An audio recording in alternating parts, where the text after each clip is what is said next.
देवउठनी एकादशी पर जिस घर में खाई जाती है, यह दो चीज साल भर बरसता है। धन दौड़ी चली आती है, माता लक्ष्मी। नमस्कार दोस्तों, जय श्री कृष्णा, जय हरि विष्णु देव। उठनी एकादशी पर जिस घर में खाई जाती है, यह चीज उस घर में कभी नहीं होती, धन की कमी। दोस्तों, हिंदू धर्म में देवउठनी एकादशी का बड़ा ही विशेष महत्व होता है। कार्तिक माह के शुक्ल पक्ष में आने वाली एकादशी तिथि को देवउठनी एकादशी कहा जाता है। देवउठनी एकादशी को प्रबोधिनी एकादशी और देवोत्थान एकादशी के नाम से भी जाना जाता है। यहाँ कार्तिक मास के शुक्ल पक्ष की एकादशी तिथि को मनाई जाती है। इस दिन भगवान विष्णु 4 माह के बाद योग निद्रा से जाग जाते हैं। उसके साथ ही चातुर्मास का समापन होता है। देवउठनी एकादशी के दिन से शादी विवाह मुंडन संस्कार सगाई समेत सभी मांगलिक कार्यों की शुरुआत हो जाती है। फिर देवउठनी एकादशी के अगले दिन द्वादशी तिथि में तुलसी विवाह का आयोजन कराया जाता है। भगवान विष्णु के शालिग्राम अवतार से माता तुलसी का विवाह होता है, जिस दिन को तुलसी विवाह के नाम से जाना जाता है। धार्मिक मान्यताओं के अनुसार तुलसी विवाह के आयोजन से घर में सुख समृद्धि और खुशहाली आती है। कार्तिक माह में तुलसी के पौधे की पूजा अर्चना भी शुभ फलदायी माना गया है। धार्मिक मान्यता है कि सभी एकादशियों में सर्वश्रेष्ठ माने जाने वाली इस देवउठनी एकादशी का व्रत करने वाले को स्वर्ग और बैकुंठ की प्राप्ति होती है। भगवान श्री हरि विष्णु जी की कृपा से उस व्यक्ति को हर तरह के सुख की प्राप्ति होती है। उसके जीवन में कभी भी किसी तरह की समस्या नहीं आती। हालांकि आपको देवउठनी एकादशी के दिन कुछ बातों का ध्यान रखना भी बेहद जरूरी होता है। शास्त्रों में कुछ ऐसे नियमों का वर्णन किया गया है जिन नियमों का पालन हर व्यक्ति को देवउठनी एकादशी के दिन करना चाहिए। अगर आप इन नियमों का पालन नहीं करते हैं तो भगवान श्री विष्णु जी आपसे रुष्ट हो सकते हैं और आपको शुभ परिणाम की जगह गंभीर परिणाम देखने को मिल सकते हैं। आपका जीवन दुर्भाग्य में बदल सकता है। इसके अलावा शास्त्रों में कुछ ऐसी चीजों का वर्णन किया गया है जिन चीजों का भोग आप देवउठनी एकादशी पर भगवान श्री हरि विष्णु जी को लगाते हैं और उस प्रसाद को सभी में वितरित करते हैं, साथ ही स्वयं भी ग्रहण करते हैं, तो आपको भगवान विष्णु की असीम कृपा प्राप्त होती है। आपकी सोई हुई किस्मत जाग उठती है। आपके अन्न धन के भंडार भर जाते हैं। आपके जीवन में किसी भी समस्याओं का सामना नहीं करना पड़ता है। इसके अलावा कुछ चीज ऐसी भी है जिनका सेवन देवउठनी एकादशी पर बिल्कुल भी नहीं करना चाहिए, क्योंकि इन चीजों का सेवन करना अशुभ माना जाता है। अगर आप इन चीजों का सेवन देवउठनी एकादशी पर कर लेते हैं तो भगवान श्री विष्णु आपसे रुष्ट हो जाते हैं और आपको शुभ परिणाम की जगह गंभीर परिणाम देखने को मिलते हैं। इस वीडियो के माध्यम से मैं आप सभी को बताऊंगा कि इस बार साल 2024 में देवउठनी एकादशी कब है, देवउठनी एकादशी की पूजा विधि क्या है और इस दिन का महत्व क्या है। इसके अलावा देवउठनी एकादशी पर किन चीजों का सेवन करना चाहिए और भगवान विष्णु को किस चीज का भोग लगाना चाहिए और किन चीजों का सेवन देवउठनी एकादशी पर बिल्कुल भी नहीं करना चाहिए। लेकिन उससे पहले अगर आप भी चाहते हैं कि जगत के पालनहार भगवान श्री हरि विष्णु जी का आशीर्वाद आप पर और आपके परिवार पर सदा बना रहे, तो इस वीडियो को लाइक करें और चैनल को सब्सक्राइब करना ना भूलें। हिंदू पंचांग के अनुसार इस साल 2024 में कार्तिक मास की शुक्ल पक्ष की एकादशी तिथि की शुरुआत 11 नवंबर 2024 की शाम 6:46 पर होगी। वही इस तिथि का समापन 12 नवंबर 2024 को शाम 4 पर होगा। ऐसे में उड़िया तिथि के अनुसार देवउठनी एकादशी का व्रत मंगलवार 12 नवंबर को रखा जाएगा।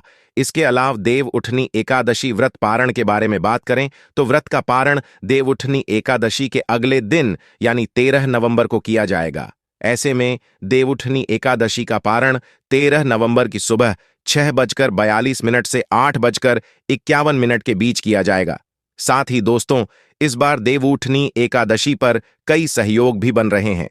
देवउठनी एकादशी के दिन सुबह 7:10 तक हर्षण योग निर्माण हो रहा है। वहीं व्रज योग पूरे दिन रहेगा। सर्वार्थ सिद्धि योग 12 नवंबर को सुबह 7:10 तक रहेगा। 7:52 से लेकर 13 नवंबर को सुबह 45 मिनट तक सर्वत सिद्ध योग रहेगा। इसके अलावा रवि योग देवउठनी एकादशी के दिन सुबह 6:43 से 7:52 तक रवि योग का निर्माण होगा। वहीं सुबह 6:33 से शाम 4:04 तक भद्रा का भी साया रहेगा। ज्योतिष में भद्रा के साये में शुभ कार्य करने की मनाही होती है। आइए दोस्तों, आप जानते हैं देवउठनी एकादशी पूजा विधि के बारे में। देवउठनी एकादशी के पवित्र दिन पर सुबह ब्रह्म मुहूर्त में उठकर स्नान करना चाहिए और भगवान विष्णु के व्रत का संकल्प ले। उसके बाद मंदिर की साफ सफाई करें और भगवान विष्णु धन की देवी माता लक्ष्मी का स्मरण करें। फिर भगवान को पंचामृत से स्नान कराए, साथ ही हल्दी या गोपी चंदन का तिलक लगाए। उसके बाद भगवान विष्णु को पीले फूलों की माला, मिठाई, फल और तुलसी के पत्ते चढ़ाए। भगवान विष्णु के ओम नमो भगवते वासुदेवाय या कोई अन्य मंत्र जपे, विष्णु सहस्त्र नाम का पाठ करें और आरती गाए। पूरे दिन व्रत का पालन करने के बाद रात में भगवान का भजन कीर्तन करते हुए जागरण करें। उसके बाद सुबह पूजा पाठ के बाद व्रत पारण कर लें। चलिए अब जानते हैं देवउठनी एकादशी के महत्व के बारे में। देवउठनी एकादशी को सभी एकादशी में सबसे श्रेष्ठ एकादशी माना जाता है। पौराणिक मान्यताओं के अनुसार जिस मनोरथ का फल त्रिलोक में ना मिल सके, वहां देवउठनी एकादशी का व्रत करके प्राप्त किया जा सकता है। देवोत्थान एकादशी से पूर्णिया तक भगवान शालिग्राम एवं तुलसी माता का विवाह उत्सव का पर्व मनाया जाता है।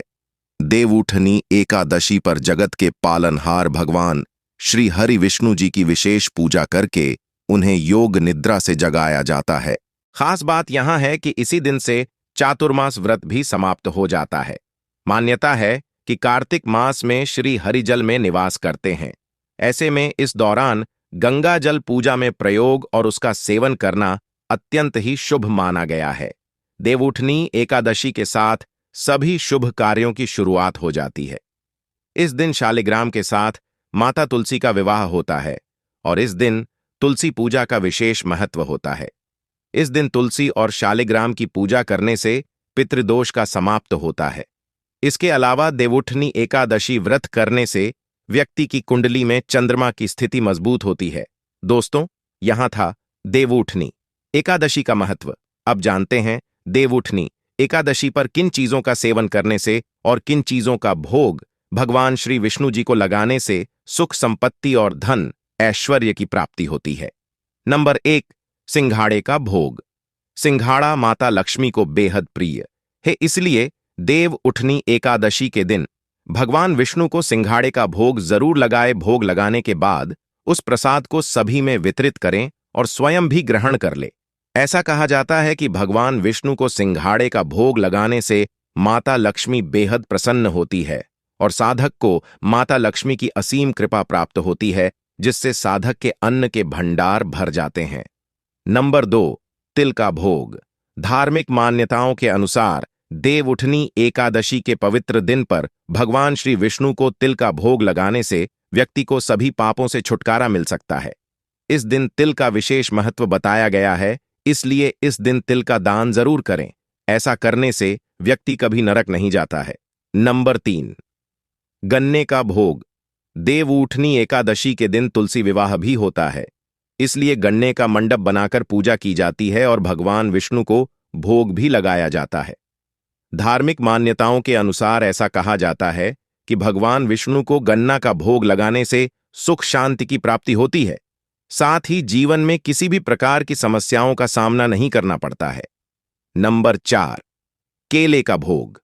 भगवान विष्णु को केले बहुत प्रिय हैं, इसलिए जब भगवान योग निद्रा से जागते हैं तो उन्हें केले का भोग लगाया जाता है। इससे धन वृद्धि होती है और सभी समस्याओं से भी छुटकारा मिल सकता है। इसके अलावा आपको देवउठनी एकादशी पर केले के पौधे की पूजा अर्चना भी करनी चाहिए। ऐसा करने से साधक को भगवान श्री हरि विष्णु और माता लक्ष्मी जी की विशेष कृपा प्राप्त होती है और जीवन में कई तरह के शुभ फलों की भी प्राप्ति होती है। नंबर 5, पंचामृत। धार्मिक मान्यताओं के अनुसार भगवान विष्णु की पूजा में पंचामृत होना बहुत जरूरी होता है। बिना पंचामृत के भगवान विष्णु को भोग नहीं लगाया जाता है, इसलिए देव उठनी एकादशी तिथि के दिन भगवान श्री हरिविष्णु को दूध सहित घी शक्कर से बने पंचामृत का भोग अवश्य लगे। इससे सौभाग्य की प्राप्ति हो सकती है और साधक की सोई हुई किस्मत जाग उठती है। नंबर 6, पंजीरी का भोग। देव उठनी एकादशी के दिन भगवान विष्णु को पंजीरी का भोग जरूर लगे। ऐसा कहा जाता है कि पंजीरी भगवान विष्णु जी को अति प्रिय और इन चीजों का भोग लगाने से व्यक्ति को मन वांछित फलों की प्राप्ति हो सकती है और परिवार में खुशियों का आगमन होता है। पंजीरी का भोग लगाने से अशुभ ग्रहों के बुरे प्रभाव से छुटकारा भी मिलता है। नंबर 7, गुड़ का भोग। मान्यताओं के अनुसार भगवान विष्णु को गुड़ बेहद प्रिय है, इसलिए भगवान विष्णु जी को देवउठनी एकादशी पर गुड़ का भोग अवश्य लगाया चाहिए। ऐसा करने से साधक को लाभ होता है, साथ ही सौभाग्य में वृद्धि होती है। नंबर 8, मिश्री और पीली मिठाई का भोग। देवउठनी एकादशी के दिन भगवान विष्णु को पीले रंग की मिठाई और मिश्री का भोग जरूर लगाना चाहिए। पीला रंग भगवान विष्णु का प्रिय रंग है। माना जाता है कि मिश्री और पीली मिठाइयों के भोग से भगवान विष्णु की अनंत कृपा प्राप्त होती है और जीवन में तरक्की के नए नए मार्ग खुलते हैं। नंबर 9, मखाने और साबूदाने की खीर। देव उठनी एकादशी के दिन भगवान विष्णु को मखाने या साबूदाने की खीर का भोग लगाना चाहिए। खीर प्रभु श्री विष्णु को बेहद प्रिय है। खीर का भोग लगाने से भगवान विष्णु भक्तों पर असीम कृपा करते हैं। नंबर 10, दूध का भोग। ऐसा कहा जाता है कि अगर किसी व्यक्ति की कुंडली में चंद्रमा की स्थिति कमजोर है तो उसे देवउठनी एकादशी के दिन भगवान विष्णु जी को दूध का भोग लगाना चाहिए। इससे धन और मन दोनों में विस्तार होगा और व्यक्ति की सभी परेशानियां भी दूर हो जाएंगी। नंबर 11, केसर की मिठाई का भोग। भगवान विष्णु को केसर की मिठाई अत्यधिक प्रिय है। ऐसे में देव उठनी एकादशी के दिन केसर युक्त चीज श्री हरि को जरूर अर्पित करें। जो साधक ऐसा करते हैं उन्हें सुख, शांति और धन ऐश्वर्य की प्राप्ति होती है। इसके अलावा देवउठनी एकादशी पर भगवान विष्णु को सफेद रंग का भोग लगे। इस दिन खीर या सफेद रंग की कोई भी मिठाई का भोग लगाने से श्री हरि विष्णु प्रसन्न होते हैं। नंबर 12, भगवान विष्णु के भोग में तुलसी का उपयोग करें। विष्णु भगवान को तुलसी अति प्रिय है। भगवान विष्णु को भोग लगाते समय तुलसी का उपयोग करना ना भूले। धार्मिक शास्त्रों के अनुसार भगवान विष्णु तुलसी के बिना भोग ग्रहण नहीं करते हैं। साथ ही भगवान के भोग में सिर्फ सात्विक चीजों का प्रयोग करना चाहिए। भोग में प्याज, लहसुन का प्रयोग वर्जित होता है क्योंकि यह सात्विक आहार में नहीं आता है। इसके अलावा भगवान विष्णु के भोग में तीखी चीजों के इस्तेमाल से बचना चाहिए और भगवान को भोग लगाने के बाद भोग को कुछ देर पूजा स्थल में ही रखें। भोग लगाने के बाद भगवान को प्रणाम कर थोड़ी देर के लिए वहां से हट जाना चाहिए। भगवान के भोग के साथ एक लोटा जल भी रखना चाहिए। इस दिन चावल, जो लहसुन प्याज का सेवन भूलकर भी नहीं करना चाहिए। जय श्री हरि विष्णु।